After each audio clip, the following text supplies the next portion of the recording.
Okay, girl.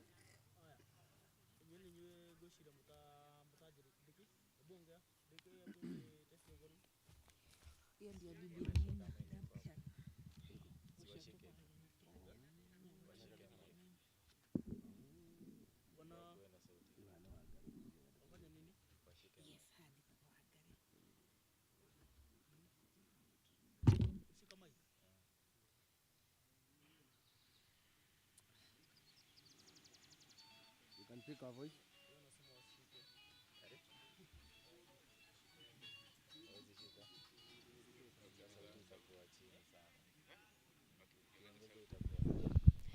Rudisha hii mic from that side.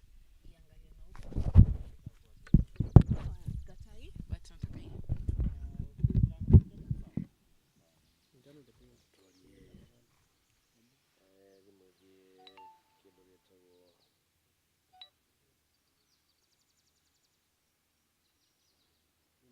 Yes? Kwanza tutumieni link so that we can also be sharing it. Ili tuanze kushare. Yep. Mnatusikia?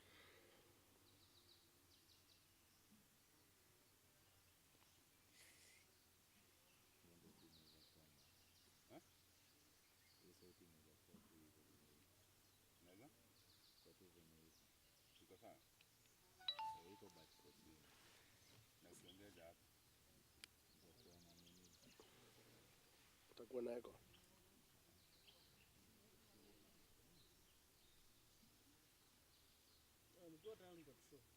Tutumia link, si tuko ready. We want to share the link. I thought we should be sharing it.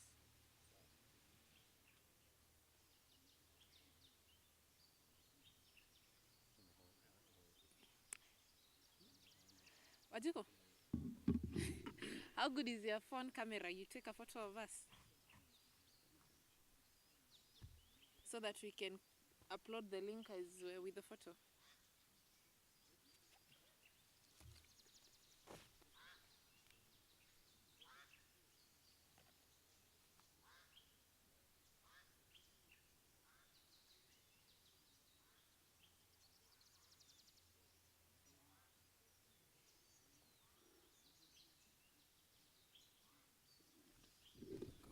Tell me you're a photographer without telling me you're a photographer. I know.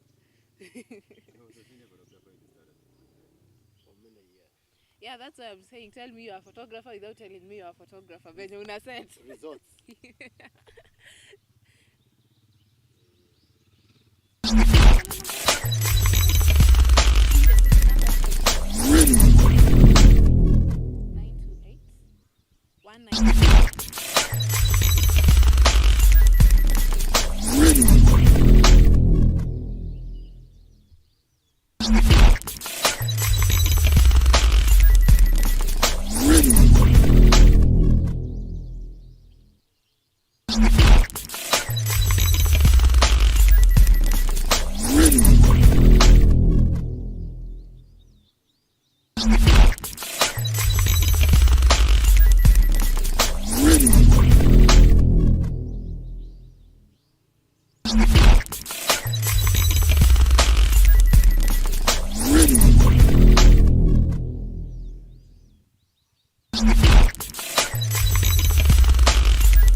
You're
done? You stop being you. Stop being Oh yeah.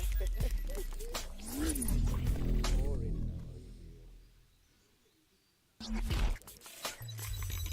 Sisi tuko tayari? Yeah. Is my dress okay? Your dress, your choice. It should be okay.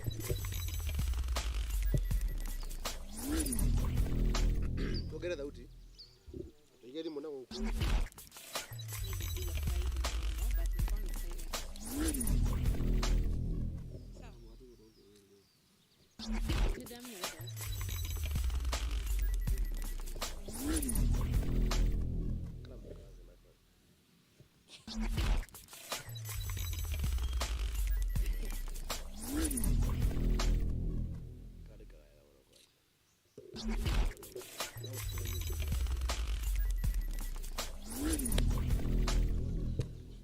Are we okay? Sawa, we okay? Yeah.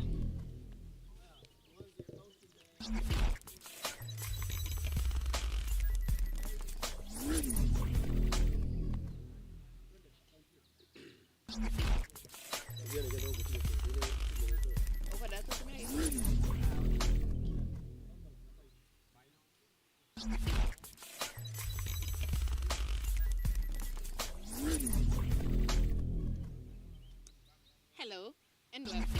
This is a hot seat with me, Wangari Modoi. Today, we had invited 3 MP aspirants from Tetu. That is Sir Edwin, who backed out immediately later. We also had invited Simon, who, as from the morning, decided he won't be available and sent his apologies. However, we're privileged to be hosting Sammy Njayakio, who is an MP aspirant from Tetu under the Jubilee wing. Karibu sana. Asante sana kwa kukuja. And you're very welcome. Thank you. Kindly introduce yourself. Thank you, Agari. I'm happy to be part of this great team. Thank you for hosting us today. My name is Sammy Njayakio from Tetu constituency, a Jubilee Party aspirant. And this is the winning team, and that's who I am. Beyond that, I am a Mwalim as well. I teach at the university. I'm a consulting psychologist and a leadership consultant. Oh. So I'm glad to be part of this team. Thank you for making time for us Thank once you very again. much indeed.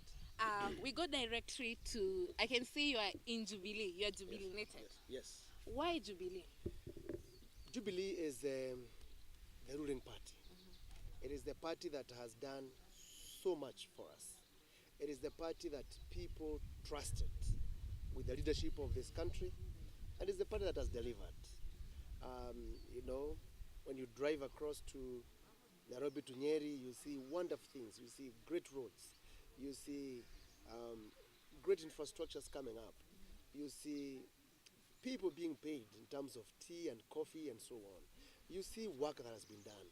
That is not to say there is no room for improvement, but it is to say if you have done this much and there are gaps, you cannot abandon everything, but you can build on what is there. And that is why we're in Jubilee, because we believe we have a foundation, we have a space to step on, we have a home already, and we cannot purport to say that we don't have a place called home. We may be having a few there, but it is home. And Jubilee is the place to be, and Jubilee is our party. It's a winning party. Well, Jubilee is the ruling team, huh? Yes. And although it has delivered, there are so many gaps that have been left. That's correct. And it came to when the fallout was there, between the obvious fallout, between the president and the deputy president. Yes. In your view, where did the fallout come in? I wouldn't know where the fallout came from. In your view?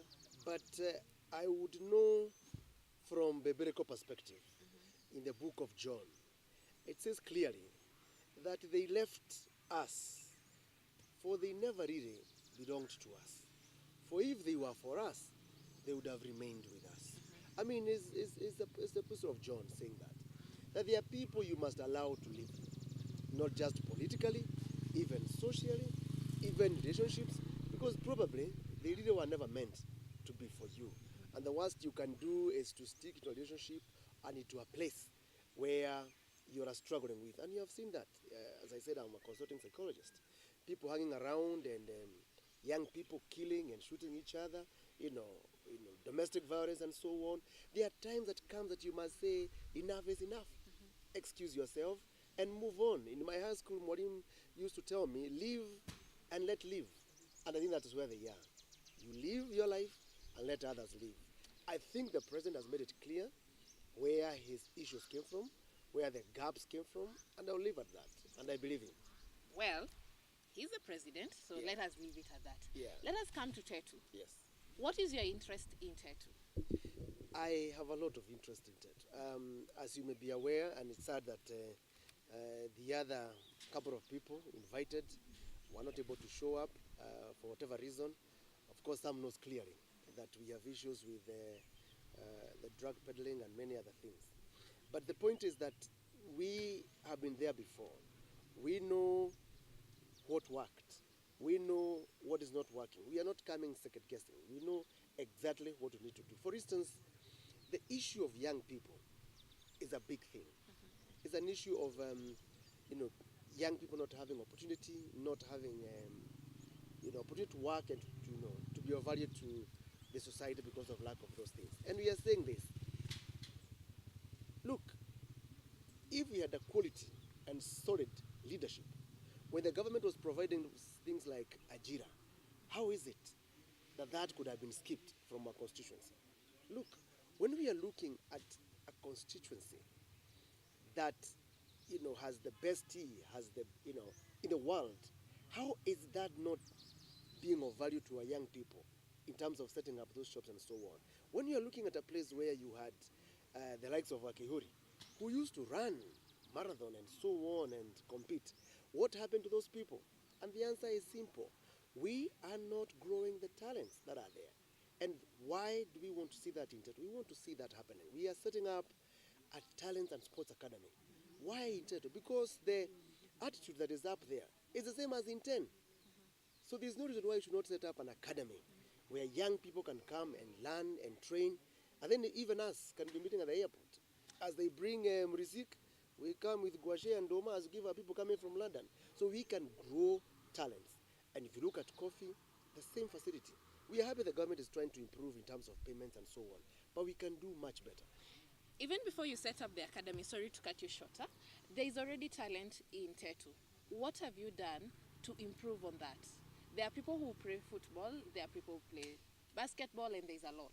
What have you done as a person to improve on that? Two things. One, we have been involved in organizing those tournaments. And we have, sponsored quite a number of them. But we know it is not enough just to sponsor a tournament that adds within a county. That is not what we're looking at. We're not looking at short-termism. We are looking at a place where these people can go far beyond the constituency, far beyond the county, and it becomes a source of income because of the quality of the footballers, because of the quality of the volleyballers, because of the quality of our sportsmen. That's what we are looking at. We're looking at the next level because it's only at that level that they're able to make money from what they're doing. And number two, we have been involved in trainings, for instance.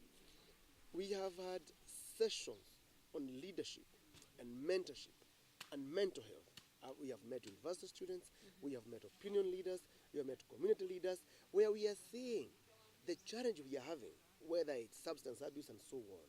It is a problem, but it is solvable. And we have been willing to work with them in the journey. And that has been my contribution. And number two, if you look at Tetu, I was particularly keen in the setting up of the technical school. I was actually the founding chair of the Tetu Technical, really. When the first time we came and we put together, Harabe, so that we can start up that school.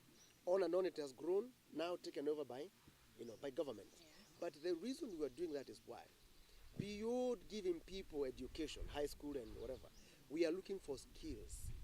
Can our people have a skill, whether it is tiling, whether it is masonry, that they can actually live with, without necessarily looking for a job? That's what we are looking for, trading skills. And that's what we're looking for Nyeri in general, that Nyeri can be the place where you want any skill you can call into Nyeri. You know the way we say, oh, you want mechanics. The community known for mechanics are this particular part of community. Yeah. We are saying in Nyeri we want to be known for skills. You want the best skills, call home. That's what you're looking for. And that's what Tetu will be. I live in Tetu, Yeah. and I've noted there is a lot of milk supply in Yes. Tetu. Yes. But with concern, the few I've transferred in Tetu, I've never seen any daily in Tetu. Why? I think you have a point. Initially, we saw that issue because I've been in the leadership of Tetu earlier on. And we brought together coolers. Earlier on, we should make it clear you were the PA to FT Nyamo. Yes, I was a PA to FT Okay. Nyamo. And during that time, we brought coolers, like somewhere like Kiando. We were the first one to bring those things. Why?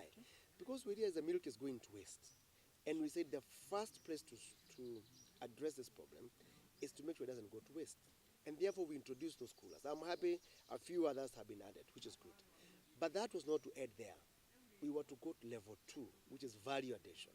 We were looking to replacing, and that is what is going to happen in our leadership. The issue of having many, alcohol bars, and we replace them with milk bars. That we can be able to walk in and have yogurt done there. You can walk in and have maziwalala there. That our young people have access to that and be able to trade them. So we have milk, which is a great thing. All we need to do is to value add and help our people in that direction. That is where we are, and it is possible and doable. But number two, even when we have not processed the milk, we are saying, can they get value for their work in terms of the pricing of milk? That we must not relent. Our people deserve better pricing. Our people deserve better support in that system, and that must happen because the cost of feeding is pretty high, and then the pricing gets low. So these things must go hand in hand. We have subsidy to help our farmers be able to produce more milk, and number two, we provide the market for them because there's market all over. Well, nasikia Tetu hamuna bank, hamuna petrol station. Okay, that was on a lighter note. I know. Probably if you bring in that will bring. But we can still respond to that and say this. Banks and petrol stations they are not cosmetic things. I mean, they are utilities that come on demand. And probably the reason that did not happen is because most of the Tetu people for a long time have been served by Nyeri town for a pretty long time. But we are saying that's past now, thanks to this government. When you look at Mau Mau Road, where it cuts across Tetu, it means there will be more traffic happening, meaning there will be demand for petrol station, meaning there will be demand for more people, wanting to use banking facilities. So I see that as a gone issue now. We are moving into, Mau Mau roads, which are going to open up a lot of our facilities. And number two, as I'm saying, as we equip our people with more money in their pockets, then they'll be able to deposit much more. Yeah, so that's where we are. There's a lot of farming going on in Tetu. There's a lot of avocados. There's a lot of macadamia. What is your vision for that? Value addition is the way to go. If you look at avocado, for instance, our farmers have started growing them. And there are no men and women who have really supported our farmers to give them plants and seedlings and so on. And they'll be maturing up in probably a year from now. We'll be having a lot of avocados from now. What we'd want to do is have just one, collection centers, where they come together and we can be selling them in bulk. Because there are, other countries out there like China, they give Kenya an opportunity to actually export to them. All they want is a standard that has been set, agreed upon, and then we sell them in bulk. Because it is difficult for you to sell on your own all the way. But when we bring them together in one collection center, then you can be able to do that to them. And number two, we can also value add them. We can also start processing these things, because we know avocado has a lot of benefits that can be used along the way. So that's what we want to see, so that farmers can make their money. So, yeah, the same case with avocados as well. Right now, Jubilee is affiliated to Azimio. Yes. And your preferred presidential candidate is Raila. Yes. How hard or how easy is it to sell that to the Tetu people? I do not think that there will be a huge problem into selling Raila Amolo Odinga, for instance. Because, like in Tetu, for instance, the first time, because I hosted him, by the way, he came to Tetu when he was the Prime Minister. And why did he come to visit with us? It is because at that time, I had put together a very nice comparing proposal and said, we are the only constituency that is doing fish farming. We were the one leading that time because we had pods everywhere. And they agreed to set up the first fish processing plant at Wamagana, which is the district headquarters then for Tetu. And he came to support us in that direction. It's there now. Of course, years later, some people did not, in the leadership, did not see that as a way of diversifying livelihood, beyond tea and coffee. And they said, oh, we don't take fish and so on, kind of better thinking. And the processing plant did not pick off as we had envisaged. However, it's there, it's available. And we are telling our people, because there are coolers and cold rooms that were set up there, courtesy of the national government of the day, if you have excess tomatoes, for instance, and you have harvested them, instead of them going to waste, you should actually put them there until you get the market. The same for vegetables, the same for all those perishable goods. They are available there. And the government of the day and the local government here should have made it clear to the people that that is what it is. So I just wanted to say that we launched that with Raila Amolo Odinga, meaning that he had the best interest of us then. Of course, the government of His Excellency Uhuru Kenyatta came and continued with the process. I think the point is, what does he stand for? And I think he stands for that greatness and growing our people. I think that is what it is. Don't you think the controversy between when, and I quote, the president said, yangu 10, ya Ruto 10.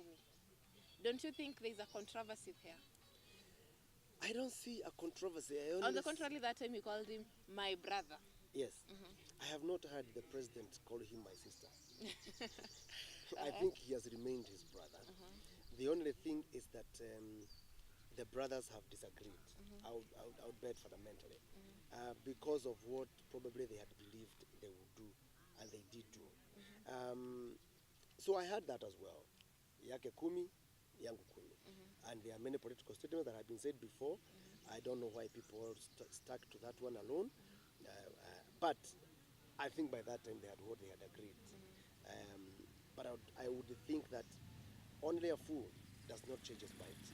In an instance, today I'm your relative, or you have a brother. In an instance, today you broke up with your brother and you had a disagreement. Would you go for reconciling with your brother, or would you go for Kemodo Kegoroki? It depends. You need to look at why you are disagreeing. What are the fundamental differences that are there? If they are inconsiderable, there's nothing you can do but live together in peace and harmony. And as I said earlier on, you live and you let live. And there's no reason why you shouldn't, as a person, as a community, not be keen in building new relationships. You should always reach out to other people. After all, Kenya is for all of us. After all of us belongs to this nation. And after all, why shouldn't you not want to work with anybody else except the one that is there? If you look at earlier on, after the post-election violence, because we were around here, people could not imagine half a minute working with the other leader. Especially here, they were very angry. The same president came, made a conversation with us and said, I am telling you people, this is the way to go. And we all agreed. Now he has come again and said, beyond here, I am also reaching out to this other part. Because all the president did was do a handshake with number 2. Now he has said, I have done another handshake with Raila Amolo Odinga. I don't know, by tomorrow, there will be another handshake for the 3 of them. What would happen if all the 3 now meet and do a handshake? It gets a point where we as a nation, we as a people, must look for bigger things. Are we growing as a people? Are we growing as a community? Are we getting value for our money? Are we getting leaders that we deserve? Other than leaders who are riding on waves because they know on their own they can't deliver, but they create a wave and so on. Can we get quality people? You know, I keep reminding us, there's a man we love around a lot in this region called Mwai Kibaki. In this part of region, especially here in Nyeri. When you look at, if you ask people, how many parties did he use in his leadership? Most people don't even remember. They don't. They just remember roads and great things. But you and I know that there was DP, that there was NAC, and that there was PNU. So there were actually 3 parties in his tenure of leadership. But we don't remember them. Because it gets to a point where the work done by individual overrides and becomes greater. The greater good of people is bigger than parties. Because people live and outlive parties, especially in this part of the republic. And that is what we are looking at. If what His Excellency is doing to us is bigger, and I know it's bigger than the party, is bigger than short-term interest, then that is where we must be. We look at the greater good. In your view, between Kenya Kwanza and Azimio, which is the more popular in, especially the Mount Kenya region? It's a nice question about popularity and so on. But before I talk about popularity, popularity must go with electability. You can be popular, like now you're popular because you host shows. But people might not give you votes in Tetu. They will elect me. So there are 2 things, being popular and being electable. You are electable because of the history you have, because of what you stand for, because of what people relate with you, and that is what it is. So that is the question to respond to. Forgetting about popularity, going to now where votes are cast, who is electable, and on what credentials, and on what do they stand for. And your guess is as good as mine.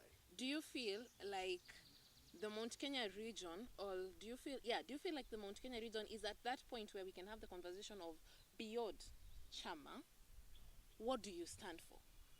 Beyond Chama, what does this other person in Kenya Kwanza stand for? Do you feel like we are mature politically for that conversation? Mount Kenya leads in many fronts in the political landscape of this country. They have always been on the front. During the multi-party, they were still on the front. Before multi-party, they were leading in Mau Mau, liberation. It's a community where liberation is key into their hearts. And a lot has been achieved in this part of the region. And I have no doubt that they are going to set that on another new level and saying, guys, wait a minute. Are we going to be going with the waves of the party? And then after a year or 2, we are here saying, oh, we messed it. Or are we going to say, going forward, we are going to look out for individuals who stand for something. That is the main question. Last election, we did with Duty. Yes. Yes. Do you think that notion is still there, or is it time for that conversation to be held? That, okay, Eunice, I'll be vying, let me use UDA, because it's the other popular party in Nyeri. Yes. Let's say we have both in Tetu. Yes. I'll be vying for UDA. With That's UDA, correct. you vie with Jubilee. That's Do you think the people will see beyond that yellow? Will they see beyond that red and see who is Eunice? What do they stand for? Or are we still very young in that conversation? We are not young. And even if we were, we have an opportunity to grow and become. I feel, and I strongly believe, that the future lies in us, picking out the best from amongst ourselves. Not because one is yellow and the other one has, color of love, which is red. Most of people would love. It's the only thing that you should have debt of. But it's because you should be able to say this person can provide leadership, can take us to where we want to go. Anybody actually in debt, they are saying, we are willing to take you to where you belong. We are not opportunists. We are saying, we know where we can take you. We know there are challenges ahead, but we will take you to where you belong. And I think, and I am persuaded to believe so, that in days to come, that is where life will be. People will be picking out individuals, not because of the color of their kofias, but because of the quality of a human being they are, but because of what they can deliver for the people, but because of their mental capacity, but because of their passion to make a difference in people's lives, but because of growth and liberating our people into and throwing them to places of greatness. I think that's what will happen in days to come. Okay. In Jubilee, there are other 3 aspirants. That's correct. Making you 4. We're actually 5. 5? Yes. Okay, there are 5 MP aspirants. That's correct. And you will be soon headed for nomination. That's correct. What happens if you don't win the nominations? Well, that's a question Njayakio Sammy will answer us right after this break.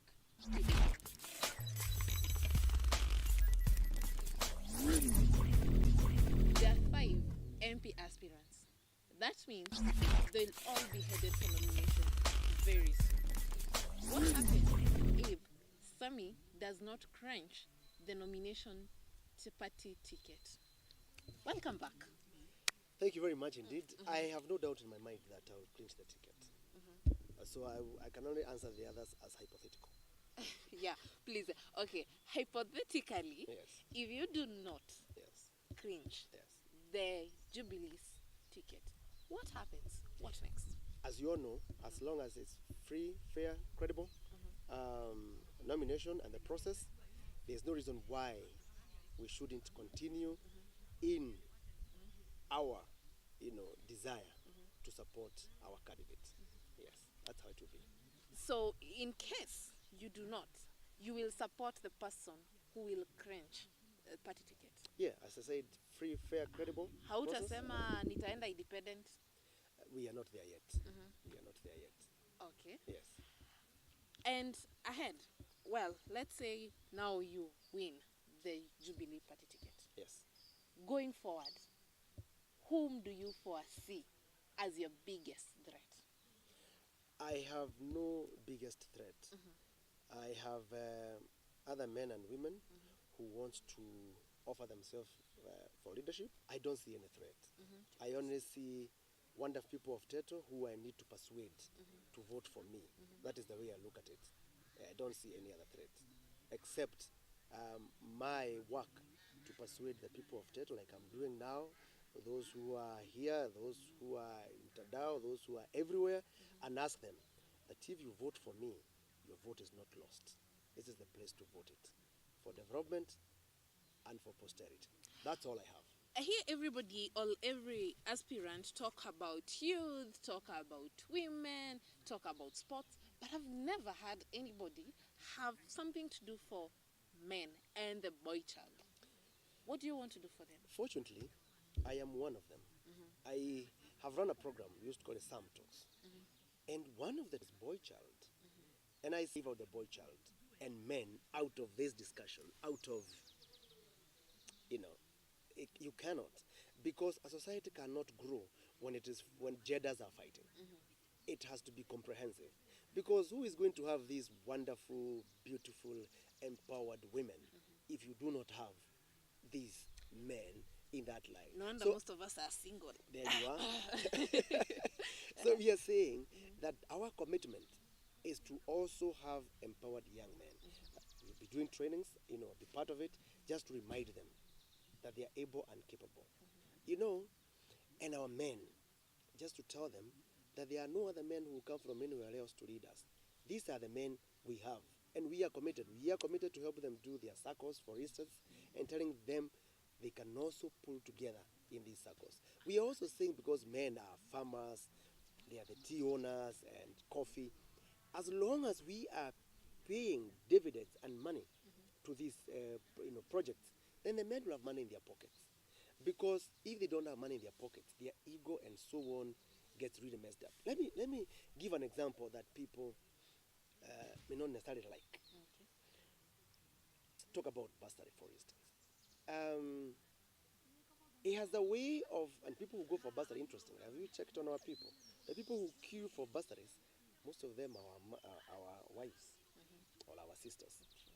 Men are not generally there. And they go and get bursaries and so on. Basically what we are saying is this, that by the end of the day, our children are all getting educated through bursary. And who went for the bursary? Their mothers. Their fathers were not there. Now, the pride that men had when they are drinking in the evening and saying, "Kunyeni tukunywe, nilifundisha msichana wangu, nilifundisha mtoto wangu," is dwindling. Because the wife will say, "Which one?" And it is me who was queuing at the governor's office, at whoever's office. Basically, what you're doing, as I told you, I'm a psychologist, is in the psychic of our men, there's a huge thing they're losing. That being in charge, and that pride, and that ego. For that to come back, we must ensure men have money in their pockets, in terms of tea, in terms of coffee, in terms of milk, and then they can pay for their children. The government should not spend all their life on bursary. It should be on scholarships. If our people had money, they would not be queuing. People never used to queue as we grew up and so on for these bursary things. People used to give scholarships that we get the best from our community and train you all over the world, and you come back as a specialist. That is what we need to work towards, not dependency syndrome. Dependency syndrome will not help us. It continues to enslave us. It continues to make us lose our ego. It continues to make us feel less inferior. It continues to make our people queue every day in open grounds, the whole day, waiting for 2,000 bob. We must help and liberate our people and give them the dignity by making them have money in their pocket. Have the business community be well supported by the government of the day. Reduce these funny punitive licenses. Support them. Let's give our farmers incentives, inputs, so that they can have money in their pockets and be able to sort their bills. Otherwise, we are building a terrible precedence. It cannot be seen now, but in 10 years to come, we are destroying a community. And you can see it from Kanya, everybody. They want to go to radio station. They want to win these things. A mama leaves house with 50 shillings. They were to go, or 100 shillings. They were to buy vegetables and unga. Then they say, okay, I need to Kanya so that I can get 200 bob and I can go home with unga, skuma, and now nyama. Unfortunately, the money never comes back. So you go home, there's no food, there is no, unga. Nothing. Dependency. We need to deal with these things. Let us talk about CDF. Yeah. You are not told or given directives on how to run your CDF as the MP. Yeah. So what will be the major things you will use the CDF for? I think CDF is kind of guided quite a bit. There are structures on where you should use your money and there are percentages. But I am very, very keen with education. That's for sure. Because education is liberating. So even as I talk about supporting kids to go to school, I am committed. We will certainly keep them, those persons, even as we empower our people, because you cannot stop. You know, they go hand in hand. As you build the economic power of the people, then you can use this money in us growing bigger things for the people. So education can never be overemphasized. It is the way to go. It is the liberating thing that we must do. But number two, as we look at the money allocated to youth and sports and so on, we must also see growing real talents, growing people, not just to come out and do a game, but also that they can become quality sportsmen, training them to that extent, that they can go to that level. That must happen. You know, those are the things I would really, really want to see. You know, the growth of education must be keen, you know, and of course, the growth of talents of our young people must be seen, and generally, the training and empowerment of our people. Because empowered people, people with information, can be able to make good decisions that can help them in their life. I think that, for me, is major. Let us talk about health. Yes. What is your view on health? Our health condition is not the best right Yes. now. What do you think is ailing the health center? Look, for instance, in this part of world, in Nyeri, for instance, we have the data.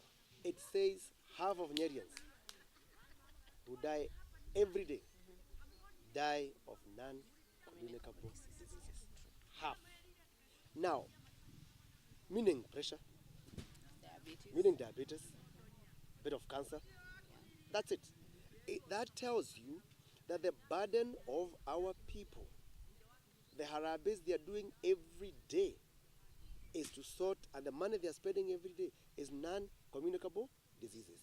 Any leader, any county leader, any leader what they sort in this county must be telling us that they have a center to disseminate information on non-communicable diseases.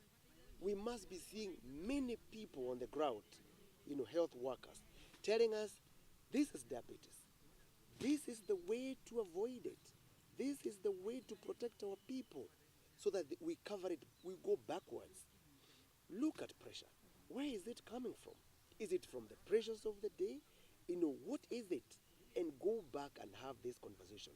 As psychologists, as mental health workers, we would begin to talk to our people and tell them this thing that is killing you today doesn't have to kill you. You know, live one day at a time and help our people. Look at cancer and so on. I mean, coffee, for instance, when people spray a lot of chemicals in the coffee, then people are growing, you know, warus and potatoes and all these things that are here. So they're eating these chemicals that are flowing from the spray of coffee because it went to the ground, and then you grew potatoes from this coffee thing. Then we are having a lot of chemicals in our body that we ate. Why are we not telling our people that this is the information? Health cannot be us waiting for treatment. Health must be preventive. And that's where, from where I stand as a mental health worker, we are willing to say, I do not want to establish rehabilitation centers. No. I want to hear preventive approaches. People have begun sinking into alcohol and substance abuse. Can we start helping them early enough on how they can stop this dangerous, you know, downward spiral path? I am keen on preventive. It's cheaper. It's the way to go. That is not to say that you should not provide drugs for other diseases and, you know, treatable diseases, malaria and others. But I'm saying if half our people die because of these three, then we must talk to people about it. We must share information about it. We must go flat out and tell them this disease is preventable. And we must say in 10 years, if we continue with this narrative of conversation, then we can say Nyeri, half of them will not die of non-communicable disease, maybe 10% by that time. So it's a deliberate path that must happen. However, I must say at that breath that I must thank the government, because now in Nyeri we have a referral hospital, a Kenyatta annex. In Odhaya, kudos to, Waziri, Mutahi Kagwe, and the president and the entire team because of great work. Because that is beautiful for us. That we can be able to have a Kenyatta, we don't have to go all the way to Kenyatta Hospital, is great. And it has a ripple effect. Because people become to this hospital, Odhaya will grow as a town. People need to spread over. people need to eat, people need to, all these things, facilities, meaning in the course of them coming, what you would call even medical tourism and so on, then the place also grows. So there are those wonderful things that have happened, at least from the national government. But we can do much more. You're right. Before we talk about crime, Yeah. I wish for us to talk about family issues. Yes. There are so many killings happening in the family. Yes. And I've heard you're a psychologist. Yes. What do you view how will you handle that? We need to ask ourselves, why are people killing each other? I mean, people have been living. Tetu did not happen today. True. People are not killing each other yesterday. So why are they killing each other now? And the answer probably is the pressures they are going through. And what are they doing when they have these pressures? They are doing what you call, they are taking a permanent solution to a temporary problem. A permanent solution is killing. A permanent solution is suicide to a temporary problem. Just because you don't have money today. Just because you disagree with somebody today. So we want to tell them, temporary issues requires temporary measures. Temporary issues can never be solved by permanent solutions, like killing and dying. We want to say that the things that our people is affecting them, they are not new in the world. Other parts of the world have even more pressure than we are doing. And we want to tell people the solution is in having conversation. People talking one to another, and when they are stuck, reaching out to a third party, trained therapist, you can reach out to them. Reaching out for help is not a sign of weakness. To say that you want to go and look out for somebody who can mediate for us is not a sign of weakness. To the contrary, is a sign of strength. You are saying, I have this challenge and I am committed to go to looking out for a solution instead of killing each other. That's number one. Number two, we must say, especially young people, if somebody says they have enough of you, agree that you be left out. And you saw that with our student that we lost in the university. That the guy said, there's no you're going to leave me. My friend, you found that girl, big, mature, at her age. Umempata tu, ameolewa na wazazi wake. What makes you think you own that girl? Just because you met her the first 1-2 years. She belongs to her parents. She can go. And we must also agree to the reality that people can decide today they are with you and tomorrow they are not, just like we saw with the president and his deputy. I mean, these are the possibilities of life, that you can be friends today and tomorrow you are not. And that's not to say the world must come to an end. It must say we are giving you an opportunity to start new friendship, new relationships, new hate, new people, new experiences, new opportunities. So that must happen. But as I said, people also need to be empowered so that they have some little money on their pockets, so that they can be able to feed for themselves, so that people don't have to kill each other over 10 shillings and 20 shillings.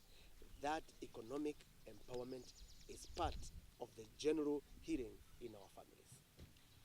Wow, that is beautiful. Yes. As we wind up, Yes. crime rate Yes. is really high. Yes.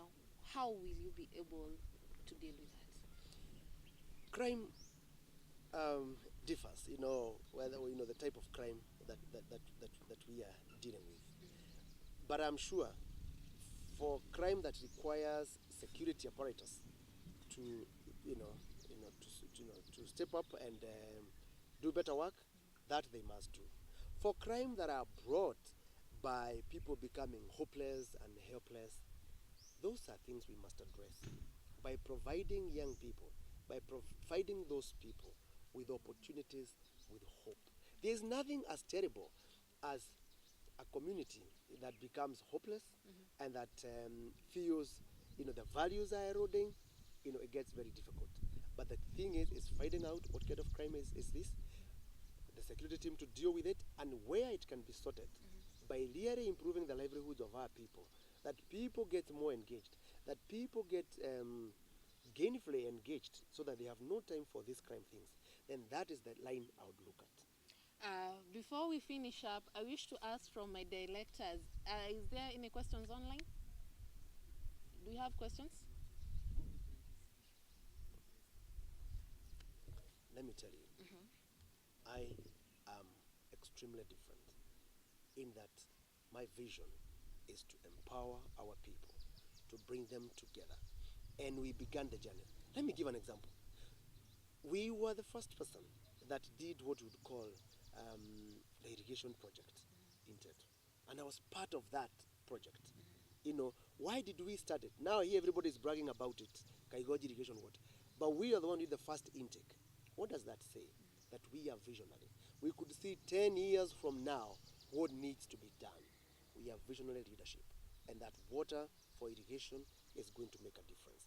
That is what we sell, vision, empowering our people, making them people know, for instance, coffee, production per bush is going to be high. Not even high. Even the sequence is going to increase. Instead of having 2 harvests, we can even have 3 harvests because there's enough water. That is what it means to have visionary leadership, seeing beyond now. And that is what we sell to our people, to liberate our youth, to tell them they are able and capable, to tell them that they are the team to watch, and to tell our women that the circle we initiated for them, and we had done a circle for the entire constituency, imagine, many years ago, because we know that when we empower these women, when they have somewhere they can go and get some money for themselves, nobody can play around with them because they know they can always get loan for their children. They can always get loan to start new business. That is what we are saying. Economic freedom, empowered people, education, because education is the one that makes us classless. When people are educated, they have an opportunity to reach anywhere in the world. Look at Obama. He didn't come from a rich family or a big family known, but the difference between Obama and the rest of the world is that he was well trained. He was well educated. So the minute we provide our young people, our society, our community with education, we throw them to the whole world, to the world of possibilities. That's what I stand for, possibilities. Any more questions? And maybe on financial institutions, you have none in Tetu even. Yes. What are you doing? We have talked about that in the beginning, but I want to say this. We have moved to digital, for instance, in terms of financial institutions. And so we are shifting from banking halls to agents and stuff like that. But I said clearly, these things follow need. Banks and stations and so on follow a particular demand. Demand now is being raised by the new roads, Mau roads, by the new roads that are coming up, by the increase of new people investing in Tetu. You are going to see that happen, and we are going to encourage them. And we will tell the people along the road, where Mau roads pass and so on, to actually, rent out some of their land to other investors so that they can put up, those petrol stations and those other things. But that is going to happen because you are going to have economic discussion with our people. It's going to happen. Are we okay? Well, your final words to the Tetu people? I would want to say to the Tetu people that you are a great people. You know what you want. You are a great community of hardworking people. You work with your hands. You have coffee. You have tea. You have milk. You have wonderful things. And arable add. I want to say this. We are coming to value add these things to make sure that what you have helps you. Just like Moses was asked by the Lord, what is it that you have so that God uses it to greatness? That's all we are coming to say and do. For avocado community, we are adding value. We are bringing them together and looking for the market, the same way with macadamia people. For coffee and tea, we are happy that the president and the minister for agriculture is doing something good, to grow it. We are going to do more. We will champion for them. As your leader, our work is oversight, is to ensure that all money that was supposed to come to the constituency gets to us. In terms of representation, my commitment is that you will never say you have a leader who never spoke in parliament, who never brought a bill that could liberate people. We are committed to legislation and to representation. That's my offer and my commitment to our people when they vote. Thank you so much. Thank you. For making time for us once again. I hope if we invite you again, you'll still make time. I'll come. We wish you the very best Thank you. of luck Yes. ahead of the nominations and in the general elections. Well, Thank you very much indeed. Tetu people, you've heard. Tetu is a home of great heroes, starting from the late Wangari Maathai. Well, I hope you make a wise decision based on what you've heard. And vote Sammy. Please, as he says, vote, Sunny.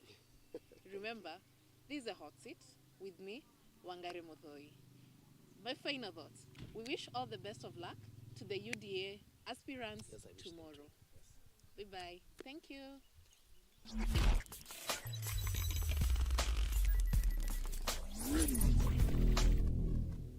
Nyogo.